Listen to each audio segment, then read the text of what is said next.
Darvesh-ku. Tilamchilar ham ko'payib ketgan. Hozir haydab yuboraman. To'xta, oddiy tilamchi emas bu. Bunga tishim o'tmaydi. Xo'jayin, hozir haydab yuboraman. Hozir ko'rasiz. Turay. Bu xususiy hudud. Men ketadigan joyda emas, o'zim uyimda o'tiribman, ko'chada. Sandakilarning juda ko'pini ko'rganman. Tur. Men ham sizga o'xshaganlarni ko'pini ko'rganman. Siz faqat buyruq olasiz, lekin o'zingizni shaxsiy fikringizga ega emassiz. Menga qarang. Nima deyapsan? Tan oling. Odamlarni haydaysiz, lekin o'zligingizdan qochasiz. To'g'ri, sen hozir meni haydamoqchisan. Lekin o'zing qayerga ketayotganingni bilasanmi? Yo, uni ham xo'jayining hal qiladimi?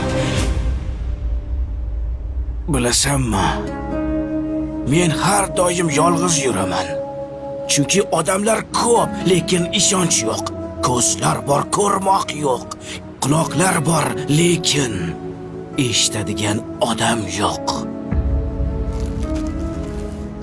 Og'ayni, agar iloji bo'lsa, jasadimni ham o'zim ko'mgan bo'lardim.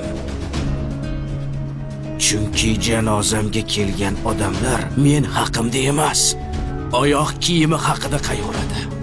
Oyog'im loy bo'lib qolmadimikin deb qayg'uradi. Go'yo ular hayot mobaynida toza yo'ldan yurgandek. Darvesh. Boy aka. Yaxshimisan? Yaxshimisiz? Ha, bu ishchi sizni xodimingizmi? Ha, men senga nima degandim? Bor, hujjatlarni mashinaga bor. Gaplarimdan xafa bo'lish yo'q.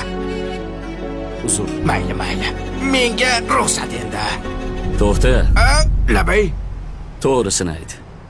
Nechta diploming bor? Buncha ko'p narsani qayerdan bilasan?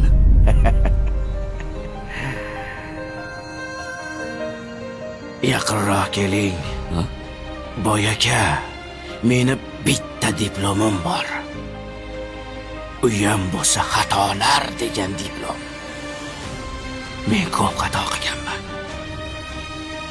Biz kelib ketuvchi to'garak jahon, na boshi ma'lum, na so'nggi ayon. Hech kimsa rostini aytib bera olmas. Biz qaydan keldik-ku, keturmiz qayon. Odamzod.